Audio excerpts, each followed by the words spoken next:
And Christine, the top suppliers of steel we know to the U.S. are Canada, Brazil, and Mexico. Nearly all aluminum in the U.S. comes from Canada. And, of course, Canada now also slapping more tariffs on U.S. products. How is all of this going to impact the American consumer? Which products specifically could be affected? I mean, all kinds of things, especially in the auto industry, where even if you have a domestic producer of auto parts, parts of those parts actually could be Canadian steel that would be then tariffed, and that adds to the cost of even something made in the U.S. So it's a very integrated manufacturing and production system we have between the U.S., Mexico, and Canada. And steel and aluminum are the backbone for so many of these products. So just about everything. And in fact, for cars, you see forecasts from anywhere from $4,000 to $12,000 for the added to the price of a new car or truck because of the metal and the other tariffs that the president has been threatening. Now, they have carved out autos so far and say they're going to maybe put those back on in April, but not the metal that goes into the cars. So that's a really important place to watch here, even as the inflation numbers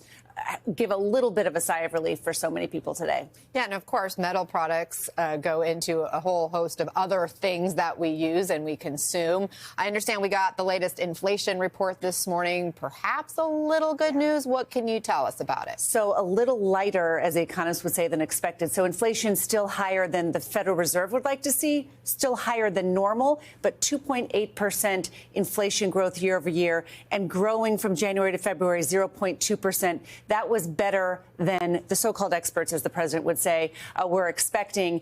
And in fact, half of that gain is because of shelter. We still have a housing crunch in this country, a housing affordability crunch, and you're seeing that still in those numbers. But certainly that is better and moving finally in the right direction. So we got 1 month is not the whole trend, by the way, but we'll keep watching. And I can't help but wonder, the tariff stuff we've been talking about hasn't really taken effect. Those are not in there. This is rear view mirror. We know the future, though, very murky because these costs, tariffs are surcharges at the border, and people who import pay that, and then they can pass some of that down to consumers. And we are starting to see the ground level impacts of all this. The Kentucky bourbon industry, for example, struggling already because of Canadian reprisal. Craft brewing companies planning to incur thousands in higher costs for cans. But I want everyone to listen to Commerce Secretary Howard Lutnick, who says any potential economic pain will be worth it.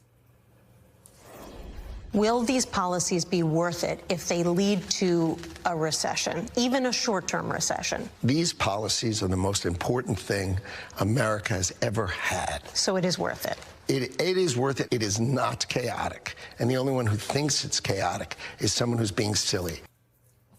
It's like trying to say we aren't seeing what we're seeing with our own eyes or hearing what we're hearing with our own eyes or feeling what people are feeling. They say these are great, but we do know prices are going up in some areas. We know businesses are expressing worry about these tariffs. We know recession fears are growing. And so who is this really benefiting? Well, I think that markets rallied after the election because they wanted to see a continuation of the first Trump administration policies, a deregulatory tax cut agenda. They did not anticipate that this would be the trade agenda that Trump would pursue because in the first administration, he used it for negotiation purposes. But he has surrounded himself with the economic advisors who are the true believers in tariff policy.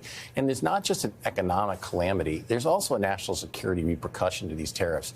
In many cases in the first administration, we were looking to build relationships with partners so they would not be as dependent upon China. What we're doing is we're driving our friends and allies to have more trade agreements with China as opposed to us to these policies. So there's an economic consequence. There's also a national security consequence. And I think what you're going to see as far as the next step, to Christine's point, is that with the lower CPI number today, I think you're going to see the president pretty quickly shift blame to Jerome Powell. Although he appointed Jerome Powell, he's never been very close to Jerome Powell. And I think he's going to say the Fed needs to move quicker in lowering rates because he's want to deflect the blame for what his trade policy is doing to the economy right now. So I'm not hearing any upside to these trade policies. I don't think there's upside. I'm certainly not a proponent of the protectionist policies that the administration is pursuing. I think that in the first administration, again, he felt like he was hampered by advisors who did not support the same trade policy. But he's very intentionally surrounded himself with people who are true believers in this, people who are like Peter Navarro, labor union Democrats their whole life, who this is their policy that they advance. And so I think this is the beginning. He's outlined very specifically that April 2nd, there is more coming. Reciprocity reciprocity tariffs, copper tariffs. We've begun the steel and aluminum. They're going to be expanded more globally.